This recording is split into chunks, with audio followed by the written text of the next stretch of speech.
प्रतिदिन निष्पक्ष व ताज्या बातम्या पाहण्याकरिता चॅनलला लाईक आणि सबस्क्राईब करा। नागपूर शहराचे पोलीस आयुक्त डॉक्टर रवींद्रकुमार सिंगल यांनी आज कामठी तालुक्याला भेट देऊन विधानसभा निवडणुकीच्या पार्श्वभूमीवर सुरक्षेचा आढावा घेतला।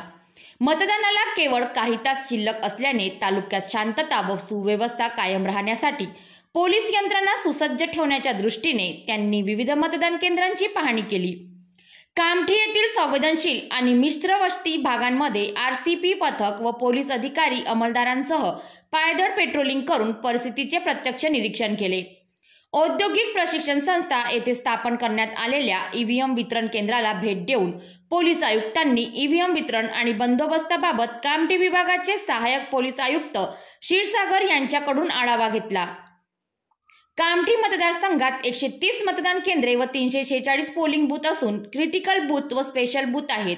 मतदान प्रक्रियेसाठी मुबलक पोलीस बंदोबस्त तैनात करण्यात आला असून पोलीस आयुक्तांनी कामठी तालुक्यातील जुनी कामठी व नवीन कामठी पोलीस ठाण्याअंतर्गत येणाऱ्या संवेदनशील भागांना भेट दिली। जुनी कामठी पोलीस ठाणे अंतर्गत संघ मैदान, राम मंदिर परिसर, मच्छी पूल, मदन चौक, बोरकर चौक, चावडी चौक आणि हेद्री चौक या भागांना भेट देऊन सरस्वती शिशु मंदिर येथील बूथची पाहणी केली।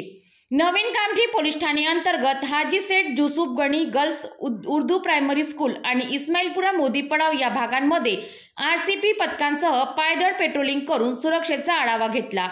पोलीस आयुक्तांनी मतदानाच्या पार्श्वभूमीवर संपूर्ण पोलीस यंत्रणा सुसज्ज असल्याबाबत खात्री केली। यावेळी सहाय्यक पोलीस आयुक्त क्षीरसागर, विशेष शाखेचे सहाय्यक पोलीस आयुक्त नरेंद्र हिवरे, जुने पोलीस ठाण्याचे पीआय जुंबडे, नवीन पोलीस ठाण्याचे पीआय पोरे यांच्यासह इतर अधिकारी व अंमलदार उपस्थित होते।